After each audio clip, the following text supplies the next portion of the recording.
Di balik dunia yang kita kenal, ada yang tersembunyi. Di antara terang dan gelap, nyata dan tak terlihat. Di sanalah dunia tanpa dimensi bernafas. Lewat mimpi, getaran, dan bisikan, di antara angin, tiang halus adalah pintu. Bagi yang siap melihat, selamat datang di semesta tiang halus yang tak terlihat. Bukan berarti tak ada.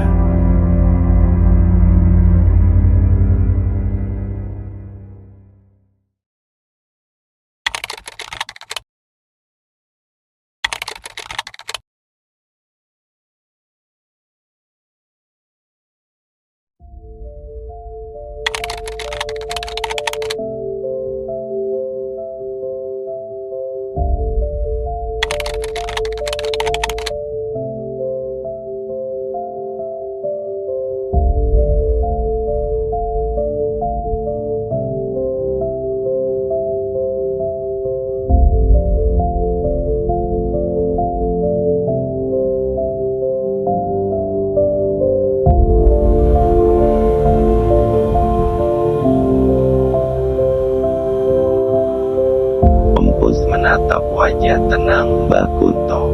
Di balik sorot matanya yang lembut, ada sesuatu yang tak bisa dijelaskan dengan kata-kata, seolah ia tahu lebih banyak daripada yang ia ungkapkan.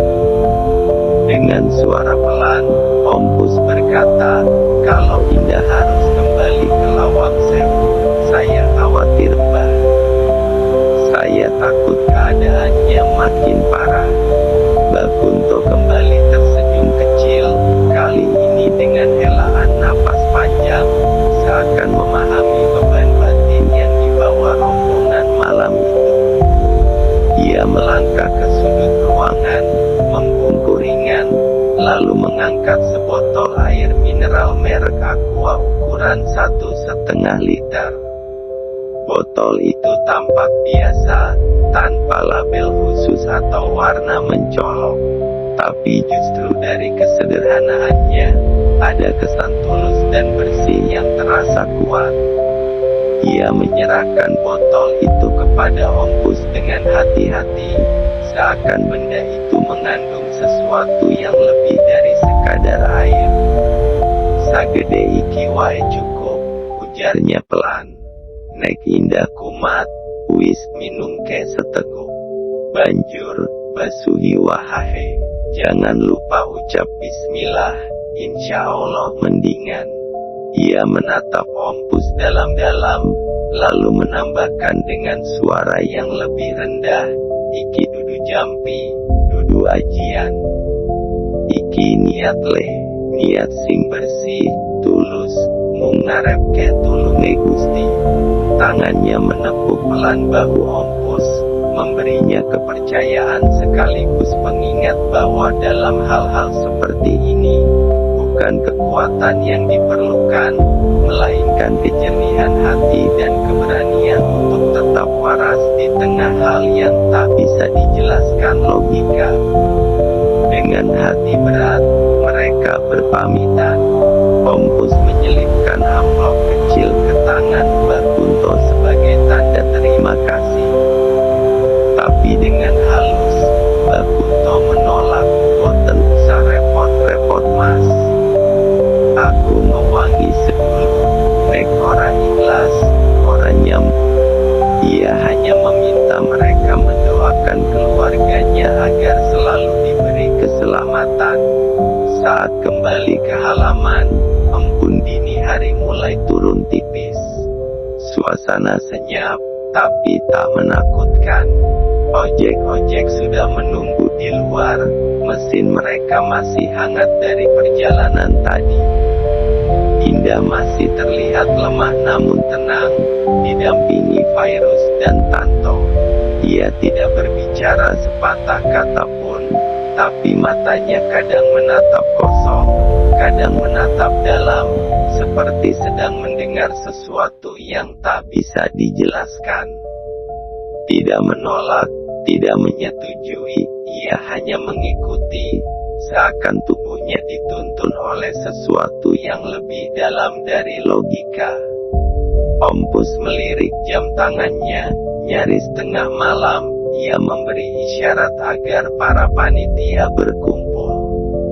Mereka berdiri membentuk lingkaran kecil, diterangi cahaya lampu neon yang memantul pucat di aspal. Tak ada yang bersuara duluan. Wajah-wajah letih, mata merah karena kantuk, dan sorot cemas menyelimuti satu persatu. Kita harus putuskan sekarang, kata Om Pus tenang. Mbak Kunto jelas bilang petunjuknya ada di Lawang Sewu. Kalau kita nunggu-nunggu, malah makin rawan. Rudi mengusap wajahnya, lalu menatap Om Pus. Jadi kita balik lagi ke Semarang. Tengah malam kayak gini, Darso menyahut. Mau nggak mau, kayaknya cuma itu jalan satu-satunya. Tanto menunduk, diam-diam mengangguk. Tak ada yang protes keras. Mereka semua sadar, ini bukan lagi sekadar urusan indah. Baik, tapi ini bukan buat gagah-gagahan. Lanjut Om Pus, suaranya berat. Kita bawa niat baik, jangan ada yang sembrono. Perlahan, satu persatu mengangguk. Rencana awal kita batal. Borobudur, Tawangmangu, semua bisa kita kunjungi lain waktu. Tapi ini, sekarang, kita harus tuntaskan. Kalau enggak, semua bisa jadi lebih buruk. Kita enggak tahu, kata Om Pus dengan nada datar tapi tegas. Virus mengangguk. Kita temani Indah sampai selesai. Kita mulai bareng, kita selesaikan bareng. Tak lama kemudian, rombongan kembali naik ojek, satu persatu, menuju bus yang menunggu di ujung jalan raya. Angin dini hari lebih dingin dari biasanya. Udara di pegunungan Giri Alus terasa mengandung sesuatu yang sulit diurai. Masing-masing larut dalam pikirannya sendiri, menyiapkan mental untuk perjalanan pulang, bukan ke rumah, tapi ke sumber semua keganjilan ini, Lawang Sewu. Di dalam bus, suasana hening. Indah duduk bersandar, tak bersuara, seakan menyimpan sesuatu yang hanya akan terungkap ketika mereka kembali ke titik awal. Perjalanan belum usai, malam belum selesai, dan mereka belum tahu apa yang sesungguhnya menanti di balik pintu tua dan lorong gelap yang sudah sempat mereka tinggalkan. Pengumuman dari para panitia terdengar jelas meski disampaikan dengan suara lembut dan terukur. Di tengah malam yang mulai terasa menggigil, di sisi jalan yang sudah makin lengang, Rudi menyampaikan keputusan penting kepada para peserta. Teman-teman, ucap Rudi, suaranya pelan tapi tegas, memecah sunyi yang mulai dingin. Pandangannya menyapu wajah-wajah yang diterangi remang cahaya lampu jalan. Barusan kami rapat kecil. Hasilnya, kita sepakat kembali ke Semarang malam ini. Bukan rencana awal, tapi ini yang terbaik. Untuk Indah, untuk kita semua. Kita sudah berjalan sejauh ini bersama, melewati tawa, lelah, bahkan rasa takut. Sekarang saatnya kita menguatkan niat. Kita harus saya sekata, karena ini bukan soal siapa yang lebih berani atau siapa yang paling peduli. Ini soal kebersamaan. Kita senasib, sepenanggungan. Mendengar itu, reaksi para peserta beragam. Ada yang tampak pasrah, ada yang mengangguk perlahan, dan ada pula yang menunduk, menimbang-nimbang keputusan ini dalam diam. Tapi tapi tak satu pun menolak secara terang-terangan. Kekuatan solidaritas yang sejak awal menjadi nyawa perjalanan ini, perlahan memupuk keberanian.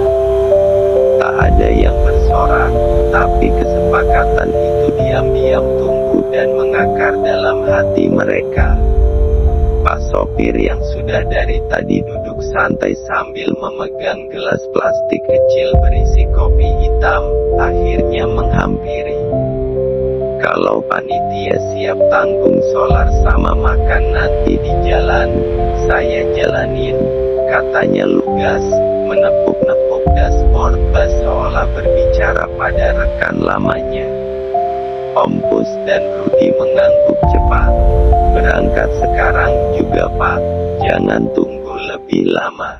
Dengan satu gerakan tegas, bus kembali hidup, lampu-lampu menyala, dan suara mesin menderu seperti menghembuskan semangat baru. Perjalanan kembali dimulai. Jalanan malam lengang. Lampu jalan hanya sesekali menerangi wajah-wajah lelah dalam bus yang kini tenggelam dalam keheningan. Tak ada musik, tak ada obrolan. Hanya dengung ban menyentuh aspal dan sesekali bunyi kaca bergetar. Indah, yang kini duduk bersandar dengan mata terpejam, tampak lebih tenang. Botol aqua besar dari Mbak Kunto telah diminumnya sedikit demi sedikit, dan sebagian digunakan Virus untuk membasuh wajahnya.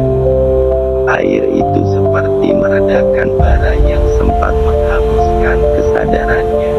Ia tak lagi meracau, tak lagi berteriak, hanya terdiam, damai. Jam menunjukkan pukul 2 kurang sedikit saat bus mulai memasuki wilayah Semarang. Dari jendela, kelap-kelip kota terlihat seperti bintang-bintang yang turun rendah ke bumi. Bus meluncur perlahan melewati jalan yang baru saja mereka lewati sore tadi, dengan semangat yang jauh berbeda. Kini, tak ada euforia wisata, hanya tekad, doa, dan harapan bahwa malam ini, entah bagaimanapun, akan membawa jawaban. Bus meluncur perlahan di antara jalanan kota Semarang yang lengang. Lampu jalan memantul tenang di kaca jendela, sementara suara mesin menderu lembut dalam malam yang nyaris tak bersuara. Virus duduk diam di bangkunya, wajahnya menatap lurus ke depan, tapi pikirannya terus berputar. Bayangan indah, air bening pemberian Mbak Kunto, dan kata-kata yang syarat makna tadi tak lepas dari benaknya. Di sekitarnya, beberapa peserta tur seperti Mujib, Hesti, dan beberapa lainnya tertidur dalam posisi setengah rebah, kelelahan, baik fisik maupun batin, setelah malam yang tak masuk akal. Para panitia masih berjaga, mata mereka sayu, tapi mereka tetap duduk tegak, siaga. Om Pus berdiri sesekali di lorong bus, melihat ke arah Indah yang masih tertidur tenang setelah meminum air dari Mbak Kunto. Tak ada lagi jeritan, tak ada lagi rintihan, hanya napas pelan dan wajah pucat yang seperti tengah pulih. Menjelang pukul 2:30 pagi, bus akhirnya memasuki kawasan pusat kota. Simpang 5 yang biasanya ramai kini sunyi. Dari kejauhan, siluet bangunan kolonial yang mereka tuju sudah tampak, Lawang Sewu, menjulang diam dalam bayangan lampu kota.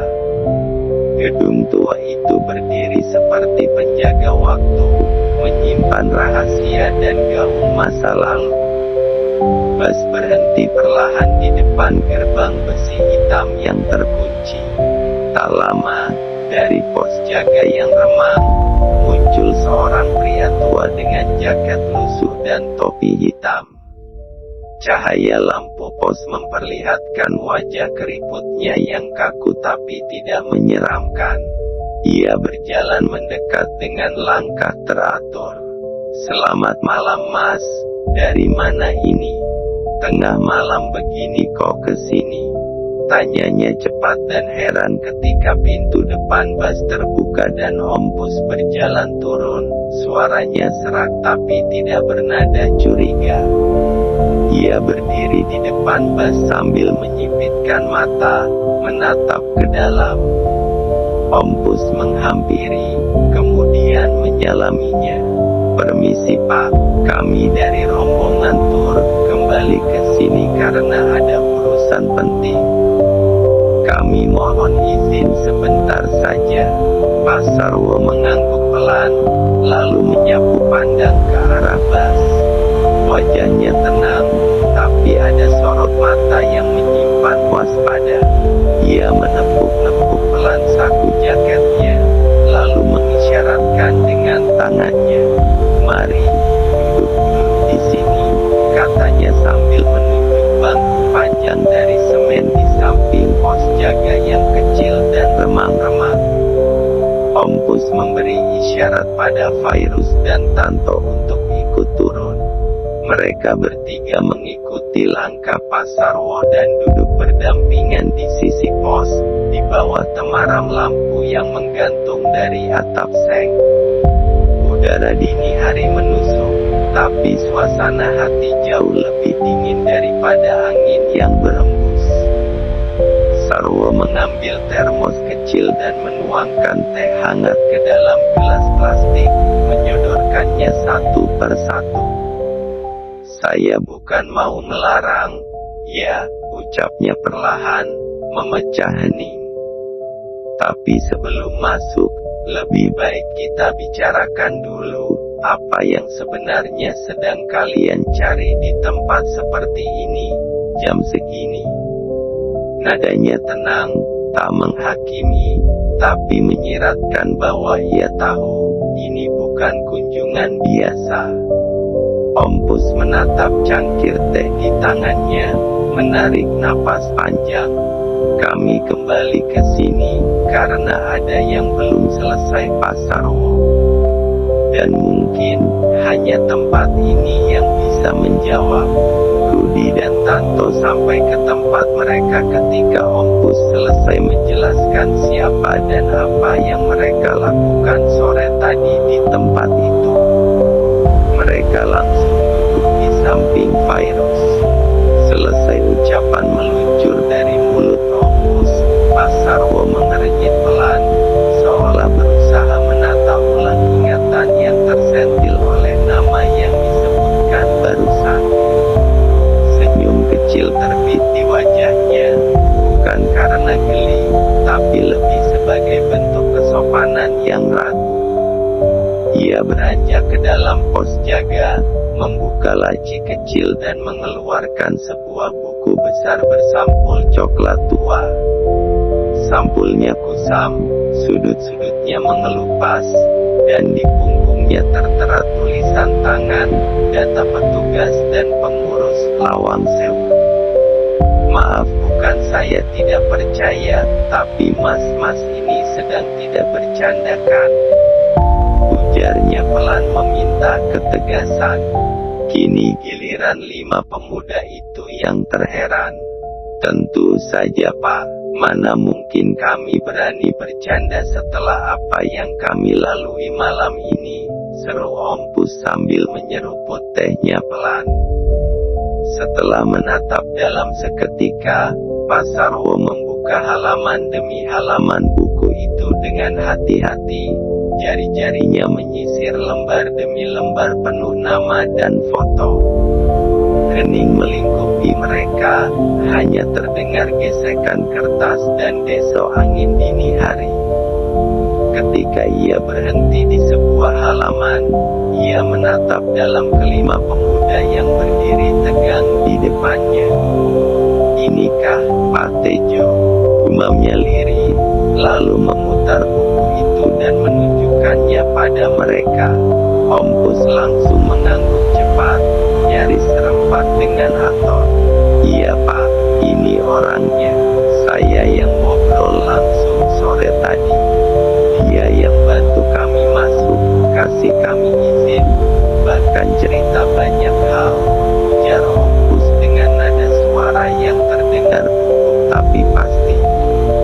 Atot menambahkan, Pak Tejo baik banget, sopan, bahkan sempat bercanda soal foto zaman dulu. Pak Sarwo menghela napas panjang, kini tampak berat. Ia menutup buku itu perlahan, seperti ingin memberi jeda pada kenyataan yang hendak ia sampaikan. Pandangannya beralih pada gedung megah yang berdiri angkuh di balik gerbang, lalu kembali ke wajah-wajah cemas di hadapannya. Apa yang akan kalian dengar ini mungkin sulit diterima akal, katanya pelan.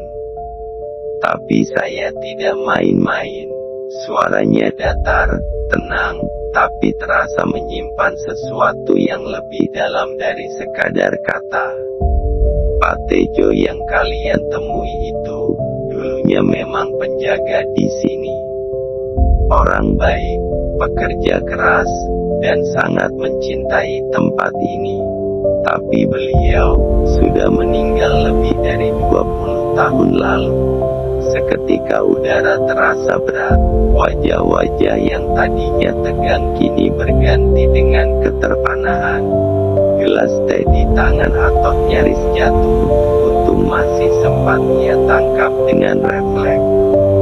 Tanto yang duduk di sebelahnya langsung merapat ke Rudi sambil melotot, seperti butuh jarak aman dari udara dingin yang terasa makin pekat. Rudi, yang sedari tadi diam, perlahan mengusap tengkuknya yang kini basah oleh keringat dingin. Virus hanya menatap lurus ke foto itu, dadanya naik turun perlahan, seolah baru menyadari betapa dekatnya mereka dengan sesuatu yang tidak bisa dijelaskan oleh logika biasa. Maaf Pak Sarwo, ucap Ompus nyaris berbisik, suaranya berat. Maksud Bapak, Pak Tejo itu, sudah lama meninggal. Ulangnya agak ragu dengan nafas sesak. Tanto meringis menunggu ketegasan pria setengah baya di depannya.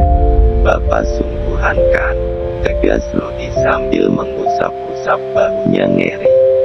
Sarwo mengangguk perlahan, lalu kembali membuka lembaran tua di dalam buku catatan yang sudah mulai pudar sampulnya.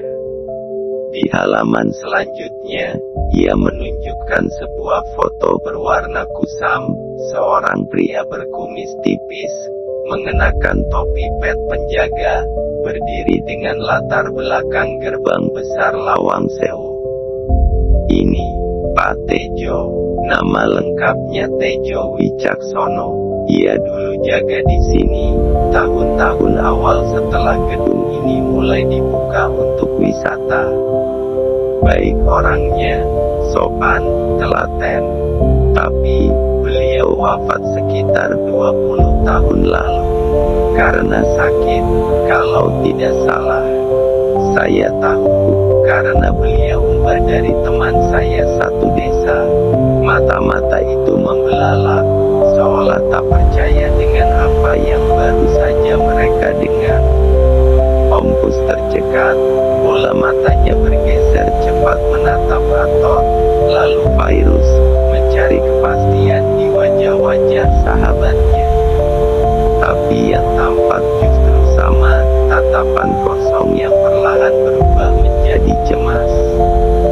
Atot memegang lututnya erat, mencoba menahan getar tubuh yang tak bisa ia jelaskan.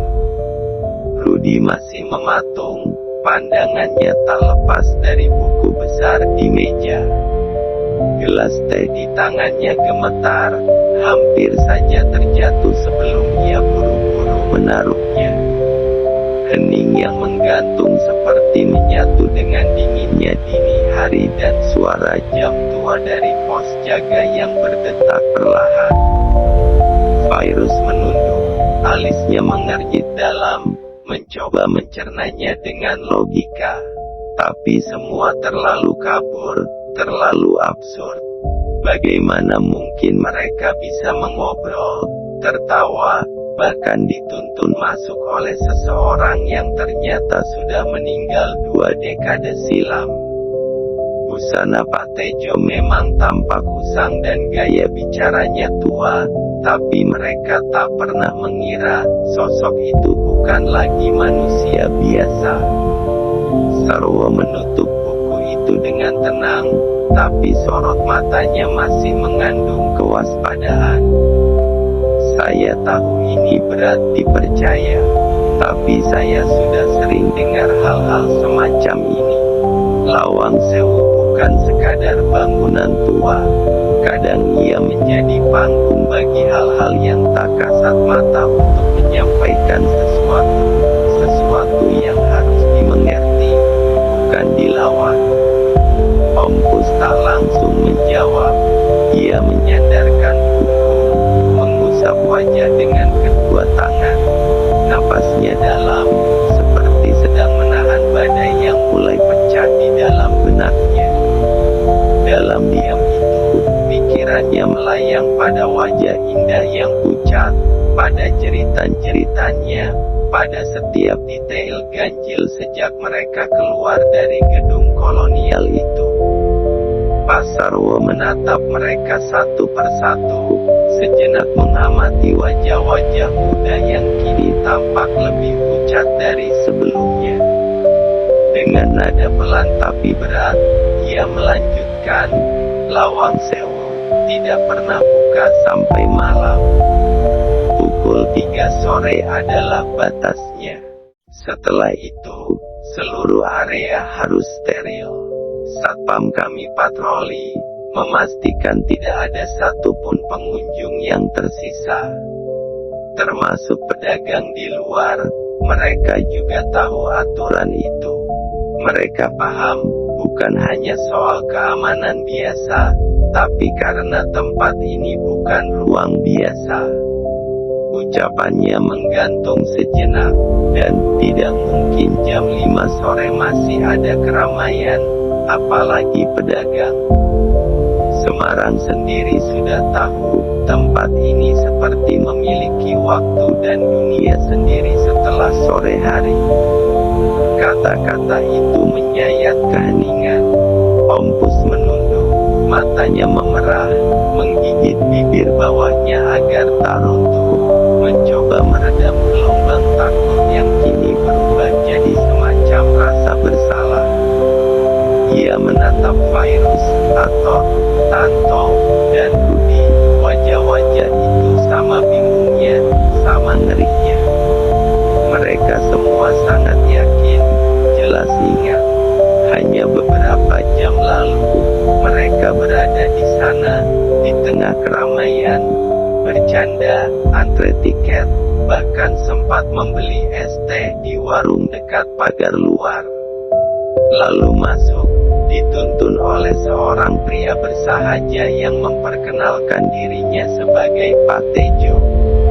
Atot mengusap pelipisnya, matanya berkedip-kedip tak percaya. Tapi, ramai, Pak, gumamnya lirih, nyaris seperti kepada dirinya sendiri. Ada suara anak-anak, turis lokal, orang selfie. Ia berhenti bicara.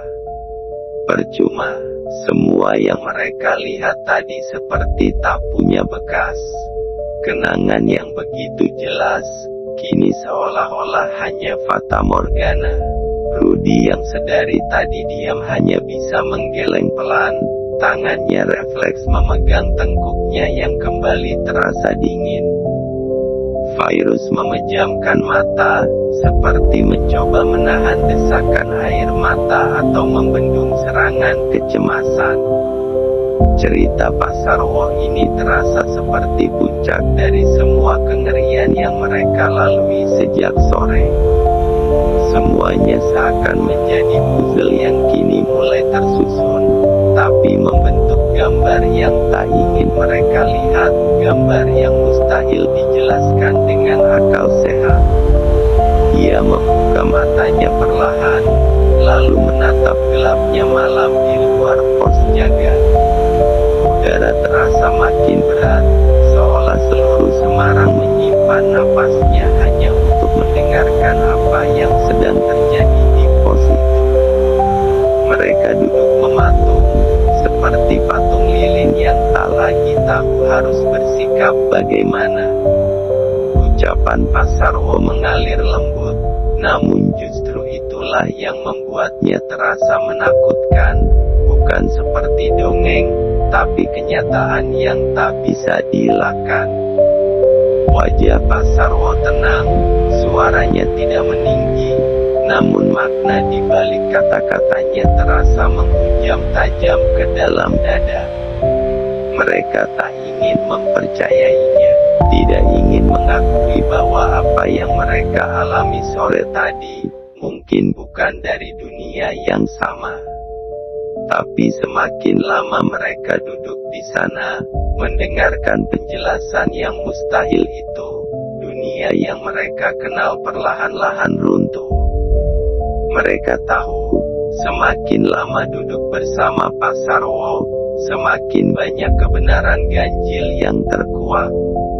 Tapi bersamanya terlalu lama juga seperti menatap cermin retak, satu pantulan memperlihatkan kenyataan, satunya lagi menunjukkan kegilaan. Mereka terperangkap di antara keduanya, tak ingin tahu, tapi juga tak bisa tidak tahu.